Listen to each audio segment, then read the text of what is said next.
Sejarah jarum, dari industri rumahan menjadi raksasa rokok dunia. Jarum merupakan salah satu perusahaan rokok terbesar di Indonesia dan dunia. Perusahaan ini berawal dari industri rumahan yang didirikan pada tahun 1951 di Kudus, Jawa Tengah oleh O.A. Wee Guan. Seiring berjalannya waktu, Jarum berkembang menjadi merek global yang dikenal dengan inovasi dan strategi bisnisnya yang luar biasa. Artikel ini akan membahas perjalanan panjang Jarum dari awal berdiri hingga menjadi pemimpin di industri rokok kretek. Awal berdiri dan perkembangan awalnya.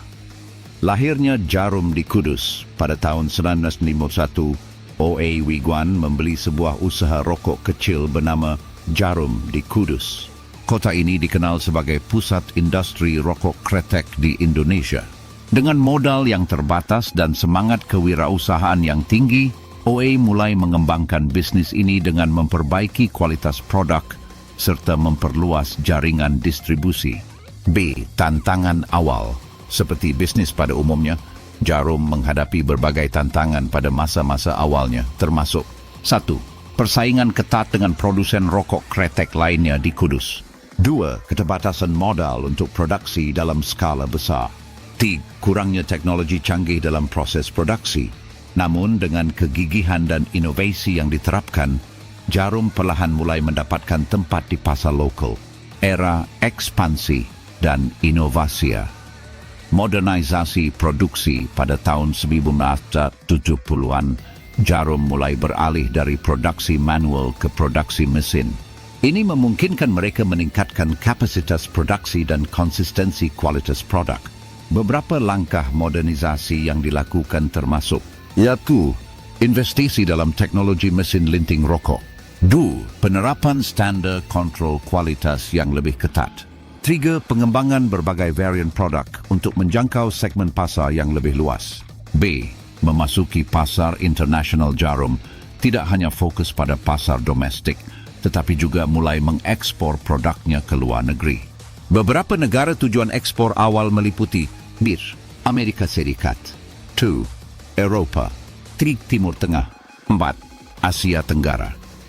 Keberhasilan ekspansi ini didukung oleh strategi pemasaran yang agresif serta peningkatan kualitas produk agar sesuai dengan standar internasional. Dominasi pasar dan diversifikasi bisnisnya. Menjadi pemimpin di industri rokok. Dengan strategi pemasaran yang kuat dan inovasi produk, Jarum berhasil menjadi salah satu pemimpin industri rokok kretek di Indonesia. Beberapa produk unggulan yang mendongkrak popularitas Jarum antara lain: 1. Jarum Super, produk unggulan dengan cita rasa khas yang sangat digemari konsumen. 2. Jarum Black, menyasar segmen premium dengan desain dan cita rasa yang lebih eksklusif. 3. LA Lights, rokok kretek dengan filter yang lebih ringan, menarik bagi konsumen muda. B. Diversifikasi ke sektor lain. Selain industri rokok, Jarum juga merambah ke sektor bisnis lain untuk memperluas sumber pendapatan dan mengurangi risiko ketergantungan pada satu industri. Beberapa sektor yang dimasuki antara lain: 1. Perbankan. Akuisisi Bank Central Asia, BCA, salah satu bank terbesar di Indonesia. 2.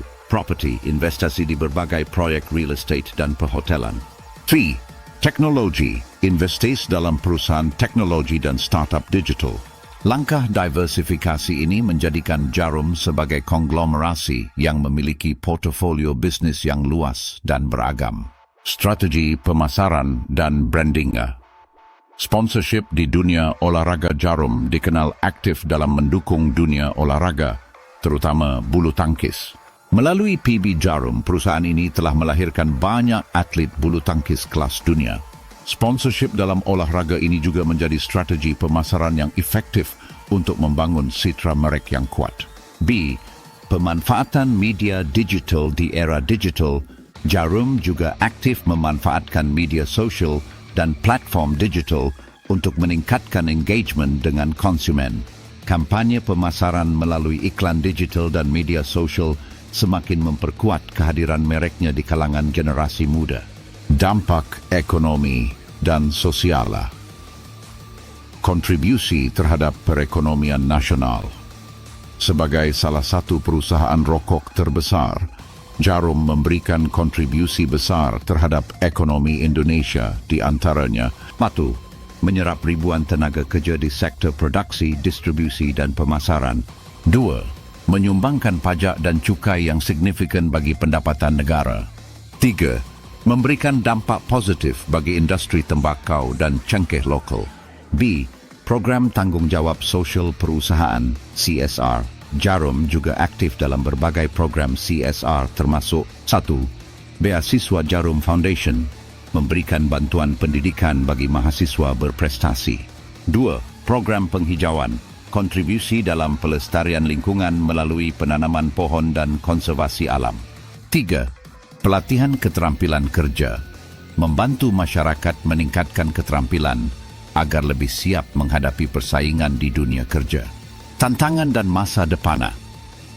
Regulasi dan pajak yang ketat. Industri rokok menghadapi regulasi yang semakin ketat, termasuk peningkatan pajak cukai dan pembatasan iklan rokok.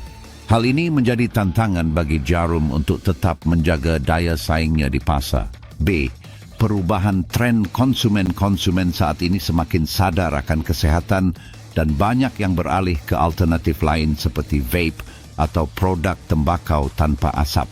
Jarum perlu terus berinovasi agar tetap relevan dengan tren pasar yang berubah. C. Eksplorasi pasar baru. Untuk menjaga pertumbuhan, Jarum terus menjajaki peluang di pasar-pasar baru, terutama di negara-negara berkembang yang memiliki permintaan tinggi terhadap produk rokok kretek. Jarum telah melewati perjalanan panjang dari industri rumahan hingga menjadi raksasa rokok dunia. Dengan strategi bisnis yang cerdas, inovasi berkelanjutan, dan ekspansi ke berbagai sektor, Jarum berhasil mempertahankan posisinya sebagai salah satu perusahaan rokok terkemuka. Meskipun menghadapi berbagai tantangan, perusahaan ini terus beradaptasi dan berinovasi untuk menghadapi masa depan yang semakin kompetitif. Keberhasilan Jarum menjadi inspirasi bagi banyak pelaku usaha bahwa dengan ketekunan, inovasi, dan strategi yang tepat, sebuah bisnis kecil bisa tumbuh menjadi perusahaan global yang berpengaruh. Jangan lupa subscribe untuk dapatkan konten bermanfaat lainnya.